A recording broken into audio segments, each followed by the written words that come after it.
The questions didn't begin with accusations. They began with curiosity, with whispers that slowly turned into conversations, and conversations that refused to stay private.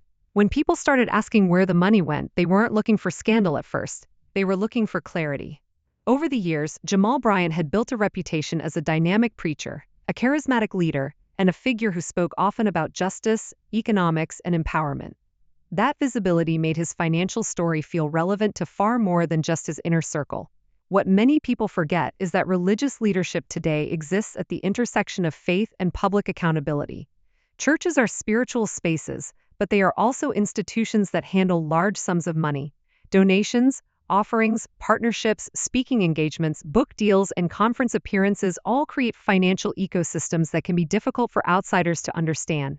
When numbers grow large, curiosity follows naturally. The phrase, "Where did the millions go?" did not emerge overnight. It surfaced after years of expansion. Bigger platforms, larger congregations, more ambitious initiatives. With growth came expectations. Members wanted to know how funds were being stewarded. Supporters wanted reassurance that generosity aligned with mission. Critics wanted transparency. All three motivations existed at the same time, often overlapping. For many congregants, giving was not casual. It was sacrificial. Tithes represented groceries not bought, bills postponed, and faith exercised under pressure. When people give like that, they don't always demand control, but they do expect trust. That trust is built not only on sermons, but on systems. When systems feel opaque, questions multiply. Those close to the church often point out that finances in large ministries are complex. Budgets include salaries, property costs, outreach programs, media production, legal fees, and administrative overhead. Money moves in ways that are not always visible from the pews, but complexity alone does not eliminate the need for explanation. In fact, it increases it. The conversation intensified when comparisons began. People looked at similar churches and noticed differences in reporting styles, leadership structures, and transparency practices. Some ministries published detailed financial summaries, others relied on internal boards and private audits. When members noticed gaps, they filled them with speculation, not because they wanted to believe the worst, but because silence leaves room for imagination. Social media played a role. Clips were shared without context. Old interviews resurfaced. Quotes were pulled forward and framed as evidence of excess or inconsistency. In the digital age, perception moves faster than verification. Once a narrative takes hold, it rarely waits for nuance. Supporters pushed back, arguing that success should not be treated as suspicion. They pointed out that prosperity does not automatically imply misuse. They reminded critics that pastors are allowed to earn income, write books, and be compensated for their labor. For them, the conversation felt unfair, driven more by resentment than facts. Others felt differently.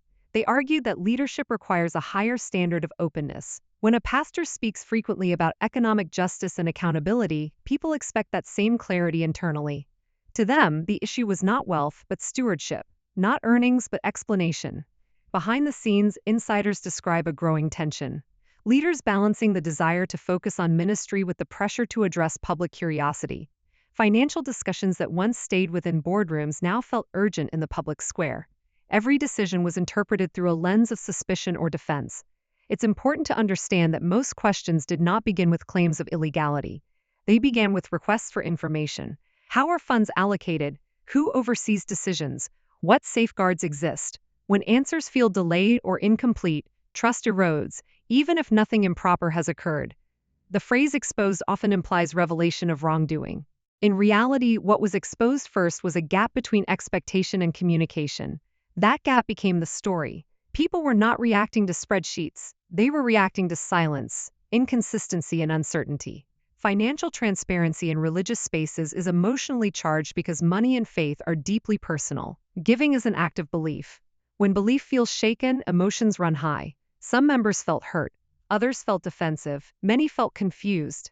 As the conversation grew louder, it became clear that this was no longer just about one leader. It was about how modern churches navigate money in a world that demands accountability. It was about whether faith institutions can maintain trust without adapting to new expectations of openness. At the center of it all stood Jamal Bryant, a figure accustomed to scrutiny but now facing questions that sermons alone could not answer. Whether the millions were well spent or poorly understood, the reality was clear. People wanted clarity. And until clarity arrived, the questions would not disappear. As scrutiny intensified, the conversation shifted from curiosity to interpretation. People began trying to connect dots that were never meant to be connected publicly. A new building project here, a conference there, a lifestyle detail noticed in passing. None of these things were illegal or hidden, but together they became symbols in a broader narrative that questioned alignment between message and management. Church finances are rarely simple, and large ministries often operate through multiple entities. There are nonprofit arms, media organizations, event companies, and outreach foundations, each with its own budget and purpose. To insiders, this structure is normal. To outsiders, it can look like fragmentation. When money flows through several channels, understanding requires explanation. Without it, assumptions step in. Some members began asking for more detailed financial reporting, not because they believed funds were stolen, but because they wanted reassurance. They wanted to know how decisions were made, who approved them, and how priorities were set. For many, transparency felt like a form of respect, acknowledgement that their giving mattered beyond the moment it left their hands. Leadership responded by emphasizing governance. Boards existed, oversight structures were in place, audits were conducted internally. These assurances mattered to some, but others felt they were too abstract. They wanted specifics, not for control, but for clarity. The difference between those two motivations often got lost in the noise. Critics outside the church took a harsher tone. They framed questions as exposés and speculation as fact. This escalation complicated everything.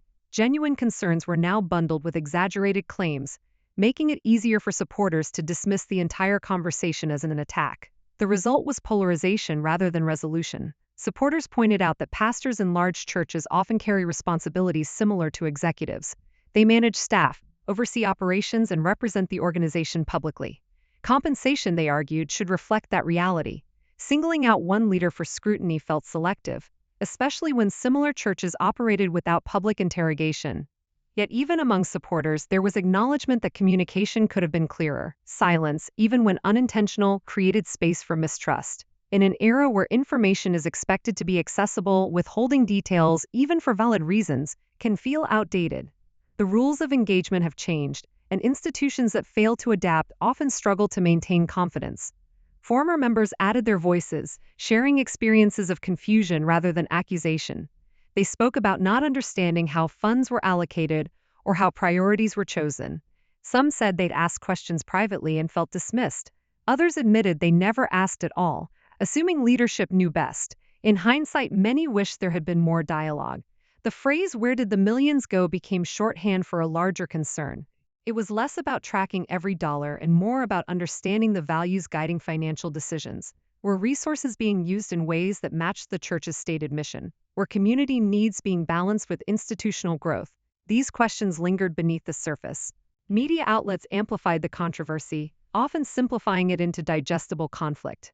Complex financial realities were reduced to sound bites. Nuance was lost in favor of engagement. This simplification frustrated those who understood the intricacies involved, but it also kept the story alive, ensuring it could not be ignored. Inside the church, leaders faced a dilemma: address the questions publicly and risk fueling further speculation, or remain quiet and trust existing structures. Neither option felt satisfying. Public statements could be misinterpreted, silence could be seen as avoidance. The balance between transparency and protection became increasingly difficult to maintain. Some argued that churches should adopt clearer reporting standards, similar to other nonprofits, annual financial summaries, independent audits shared with members, open forums for questions. These practices, they believed, would reduce suspicion and build trust. Others worried that too much openness could invite misinterpretation and external pressure. What became evident was that trust is not static. It requires maintenance. In the past, trust was often assumed within religious spaces. Today, it must be earned continuously. This shift is uncomfortable for institutions rooted in tradition, but unavoidable in a digital, information-driven culture. The conversation also revealed how quickly financial discussions become moral ones. Money in a church is never just money. It represents faith, sacrifice, and belief. When questions arise, they are rarely neutral. They carry emotional weight, shaped by personal experiences and expectations. As weeks passed, the initial intensity began to settle into a more sustained debate. Less outrage, more reflection. People began asking broader questions about how churches should function in modern society. What level of transparency is appropriate? How leaders can balance authority with accountability. At the center remained the same unresolved tension. Not proof of wrongdoing, but the absence of shared understanding. Until that gap is addressed, speculation will continue. Not because people want to assume the worst, but because uncertainty invites imagination. The exposure then was not of secret bank accounts or hidden transactions. It was of a communication breakdown, a mismatch between what people expected to know and what they were told. Repairing that mismatch would require more than statements. It would require engagement. Whether that engagement comes or not, the conversation has already reshaped expectations. Members are more aware, leaders are more scrutinized. The era of unquestioned trust has passed, replaced by a demand for clarity that shows no sign of fading. As the discussion matured, attention turned toward the broader ecosystem surrounding large ministries. People began examining not only individual leaders, but the systems that allow financial questions to linger unanswered. In many cases, churches grew faster than their governance structures evolved. What worked for smaller congregations struggled under the weight of expansion, visibility, and digital scrutiny. This gap between growth and structure often became the breeding ground for misunderstanding. Observers noted that modern churches operate under conflicting expectations. On one hand, they are spiritual communities built on trust and shared belief. On the other, they function as organizations managing millions of dollars, multiple properties, and complex staffing models. When these two realities collide, tension is inevitable. Members may expect transparency similar to corporations, while leaders rely on traditions rooted in confidentiality and internal authority. In Jamal Bryant's case, the tension was amplified by his public messaging. He frequently spoke about economic empowerment, accountability, and justice. These themes resonated deeply with congregants, especially those navigating financial hardship. When questions arose about church finances, people naturally measured actions against words. Any perceived disconnect felt personal, not theoretical. Supporters emphasized that sermons about justice do not require leaders to disclose every financial detail publicly. They argued that teaching principles does not mandate personal financial exposure. Yet critics countered that when an institution asks for consistent giving, openness becomes part of ethical leadership. This debate revealed differing philosophies about what accountability should look like in faith spaces. Former insiders explained that financial decisions were often made with long-term vision in mind. Investments in property, media infrastructure, and programming were designed to sustain growth and influence. These choices, while strategic, were not always communicated clearly. Without context, investments looked like extravagance rather than planning. Again, the issue returned to explanation rather than evidence of misuse. The conversation also highlighted how easily financial narratives become personalized. Discussions about budgets and strategy shifted into assumptions about character. This personalization made productive dialogue difficult. Leaders felt attacked, members felt dismissed. Both sides reacted defensively, reinforcing division instead of understanding. Some congregants began organizing informal forums to discuss concerns among themselves. These gatherings were not protests, but attempts to process confusion collectively. People shared what they knew, what they didn't, and what they hoped for. Many expressed loyalty to the church while still wanting clearer answers. This duality challenged the false idea that questioning equals betrayal. At the same time, external commentators continued to frame the situation as exposure. Language like millions gone, hidden wealth, and secret accounts circulated widely, often without substantiation. These claims gained traction because they tapped into existing mistrust of institutions. Once again, perception raced ahead of verification. Legal experts weighed in cautiously, reminding audiences that churches operate under specific nonprofit regulations. Absence of public financial disclosure does not automatically imply wrongdoing. Many religious organizations are legally permitted to keep certain details private. Understanding legality, however, did not always satisfy emotional concerns about stewardship. This distinction between legal compliance and ethical expectation became central. Something can be legal and still feel insufficient. For many members, ethics were defined by relationship, not regulation. They wanted to feel included in the story of how resources were used. When that inclusion was missing, trust weakened. Leadership faced increasing pressure to respond in a way that addressed both facts and feelings. A purely technical explanation risked sounding dismissive. A purely emotional response risked lacking substance. Finding balance required vulnerability, something institutions are often slow to practice. As time passed, the narrative evolved again. The initial question of where did the millions go gave way to a more nuanced inquiry. How are decisions made? Who gets to ask questions? How does leadership listen when trust is strained? These questions pointed toward culture rather than cash. Some argued that this moment could become an opportunity, a chance to redefine transparency, rebuild trust, and set new standards for engagement. Others worried that any concession would be seen as admission of guilt, discouraging openness. Fear of misinterpretation remained a powerful barrier. Throughout it all, Jamal Bryant remained a focal point, whether he spoke or not. His silence was interpreted in multiple ways. Some saw it as restraint, others saw avoidance.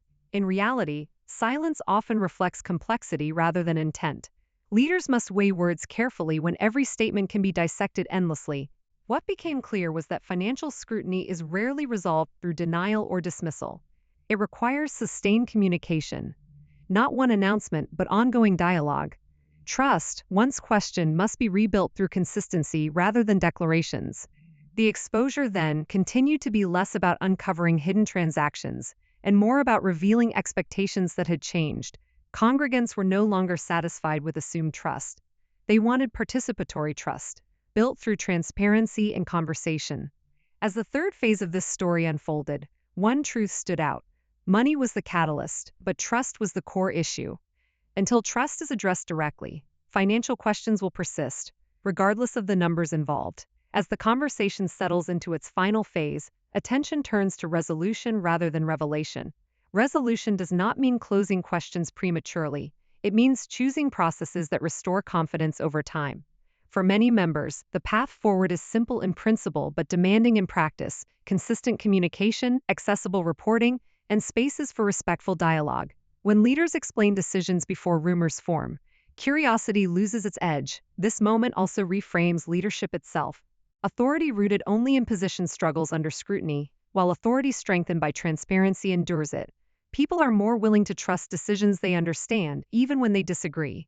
That understanding requires leaders to translate complexity without condescension and to invite questions without defensiveness. It also requires members to engage with patience rather than suspicion. Several congregants have said they are not seeking perfection, they are seeking participation. Participation looks like knowing how priorities are set, how conflicts are addressed, and how feedback travels upward. It looks like periodic summaries that connect generosity to outcomes. It looks like leadership acknowledging uncertainty when answers are incomplete. These practices do not weaken faith communities, they anchor them. Critically, the conversation has highlighted a shared responsibility. Transparency is not a one-sided demand, it is a relationship. Leaders must be forthcoming, and members must be discerning. Sensational claims should be tested, not amplified. Constructive questions should be welcomed, not punished. When both sides commit to these norms, trust can be rebuilt even after strain. There is also a caution here about language. Words like exposed and millions gone can inflame without informing. Precision matters, so does tone. When discussions remain grounded, they create room for progress. When they escalate, they harden positions and prolong uncertainty. Choosing restraint is not avoidance, it is stewardship of community health. Looking ahead, the most durable outcome would be institutional learning. Clearer governance documents, independent reviews communicated in plain language, regular forums that normalize inquiry. These steps would address not only current concerns but future ones, reducing the cycle of suspicion that emerges whenever growth accelerates. Ultimately, the story returns to trust.